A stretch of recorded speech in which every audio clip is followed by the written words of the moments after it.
अस्सलाम वालेकुम दोस्तों। चीन और भारत के दरमियान एक और बड़ी झड़पें शुरू हो गई हैं, जिसमें भारत के कई फौजी जख्मी हुए, बल्कि बेशतर फौजियों को चीनी फौज उठा कर ले गई। इस बात की तस्दीक खुद भारतीय फौज के तर्जुमान ने भी कर दी है। इस झड़प में चीनी फौजियों ने भारत की कई चौकियों पर कब्जा भी कर लिया है। ये वाकया 9 दिसंबर 2022 की रात को पेश आया। भारतीय मीडिया इस खबर को कई रोज तक छुपाता आया है, मगर गुज़िश्ता रोज ये खबर पहले सोशल मीडिया पर वायरल हुई और उसके बाद भारतीय मीडिया ने उसको ऑन एयर किया। जैसे ये खबर मीडिया पर आई, भारत में कोहराम मच गया। नरेंद्र मोदी की चीखें निकल गईं। बड़ी बड़ी भड़के मारने वाला भारत चीन के सामने सहम किया। आने वाले दिनों में मजीद ऐसा खदशा जाहिर किया जा रहा है कि चीन मजीद ऐसी झड़पों के नतीजों में मजीद भारतीय चौकियों पर कब्जा कर सकता है, जिसके बाद कई भारतीय इलाके चीन के पास आ सकते हैं। ये वाकया है क्या और कैसे पेश आया, बताएंगे आपको आज की इस वीडियो में। वीडियो शुरू करने से पहले आपसे गुजारिश है कि अगर आप हमारे चैनल पर नए हैं तो चैनल को सब्सक्राइब कर लें, वीडियो को लाइक और शेयर भी करें। जी तो दोस्तों, चीन ने भारत की चीखें निकलवा दी। नरेंद्र मोदी के आंसू निकल गए। बड़ी बड़ी भड़के मारने वाली भारतीय फौज चीन के सामने ढेर हो गई। सिर्फ 300 चीनी फौजियों ने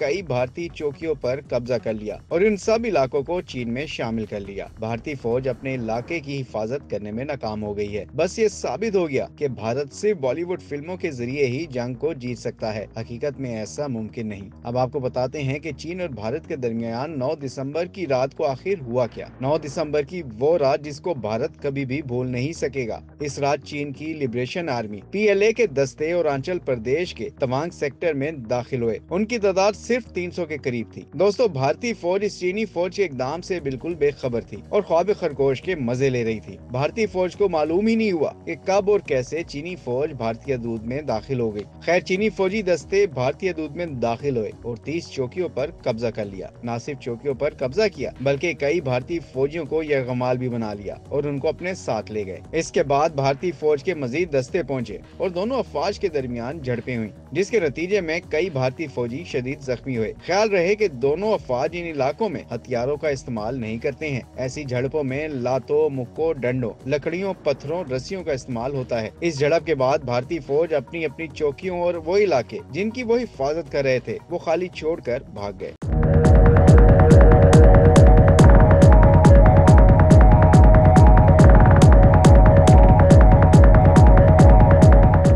अब ऐसी इतलात भी सामने आ रही है कि इन चौकियों और इलाकों पर चीनी अफवाज ने कब्जा कर लिया है और उस पर अपने झंडे भी लहरा दिए हैं। दोस्तों, तसादुम के वक्त भारतीय अफवाज के कम से कम 3 यूनिट मौजूद थे। झड़पों के दौरान भारतीय फौजियों की बड़ी तादाद जख्मी हुई। भारतीय फौजी इस वक्त गुवाहाटी के एक अस्पताल में जेर इलाज हैं और इनमें से कुछ की हड्डियां टूटी हुई हैं। लद्दाख सेक्टर में भारत और चीन की अफवाज के दरमियान LAC पर सरहदी कशीदगी और तनाजा अभी भी जारी है। दोनों जानिब से सरहदी तनाजे को खत्म करने के लिए कमांडर सतह पर मुतादिद अदवार के मुज़ाकरात हो चुके हैं। फौज के बयान के मुताबिक तवांग सेक्टर में LAC पर बाज मुकामात ऐसे हैं जिनके बारे में दोनों मुल्कों में इख्तलाफ है और LAC के मामले में दोनों मुमालिक की अपनी अपनी राय है। यहाँ 2006 के बाद से यही सूरत हाल है, जहाँ दोनों अफवाज अपनी अपनी जानिब गश्त करती रहती हैं। चीन की वजारत खारजा की जानिब से इस बारे में ताहाल कोई बयान सामने नहीं आया है, जबकि भारतीय वजारत खारजा ने भी ताहाल कोई बयान जारी नहीं किया और न ही इस वाक़ये की तस्दीक या तरदीद की है। दोस्तों, लद्दाख की वादी गलवान में 15 जून 2020 को दोनों मुमालिक के फौजियों के दरमियान पुरतशद्दुद तसादुम के बाद ये इस तरह का पहला वाकया है। इस वक्त 200 भारतीय फौजी जख्मी हो चुके हैं। चीनी फौजी डंडों लाठियों से लैस थे जिनके सिरों पर कीलें लगी हुई थी। ये वाकया एक ऐसे वक्त में पेश आया है जब चीन ने उत्तराखंड की पहाड़ियों में ओली के मुकाम पर भारत और अमेरिका की मुश्तरका फौजी मशकों योद्धा अभ्यास ऑपरेशन पर एतराज करते हुए ये दावा किया था कि ये 1993 और 96 के सरहदी मुआहिदों की खिलाफ वर्जी है। दोस्तों, इस वाक़ये के बाद पूरे भारत में कोहराम मच गया है। अपोजिशन पार्टियां नरेंद्र मोदी से इस वाक़ये पर रद्द अमल का मुतालबा कर रही हैं और उन पर जोर दे रही हैं कि इस वाक़ये पर अपना बयान जारी करें। अपोजिशन समझती है कि नरेंद्र मोदी की खामोशी भारत की नाकामी का मुंह बोलता सबूत है। उधर भारतीय फौज अपने मुल्क की हिफाजत में मुकम्मल तौर पर नाकाम हो गई है। वाक़ये पर रद्द अमल का इजहार करते हुए कांग्रेस ने एक ट्वीट में हुकूमत से कहा है कि वो चीन को सहजे में समझाए कि इसकी ये हरकत बर्दाश्त नहीं की जाएगी। कांग्रेस की एक और ट्वीट में कहा गया है कि वजीर आजम नरेंद्र मोदी ने जब ये बयान दिया था कि चीन भारतीय इलाके में दाखिल नहीं हुआ तो उन्होंने गलती की थी। अगर ये गलती ना की होती और चीन का नाम लेने से ना डरते तो आज चीन हमारे मुल्क की तरफ आंख उठाकर नहीं देखता। ख्याल रहे कि यूपीए हुकूमत के दौरान नरेंद्र मोदी ने एक बार कहा कि भारतीय हुकूमत को चीन को लाल लाल आंखें दिखाकर बात करनी चाहिए। दोस्तों, लेकिन अब ये हकीकत है कि चीनी फौज ने भारतीय अफवाज को मारा पीटा और कई फौजियों को यरगमाल भी बनाया। चीनी फौजियों ने भारतीय फौज की पर भी कब्जा किया है और भारतीय इलाकों पर भी कब्जा कर लिया है।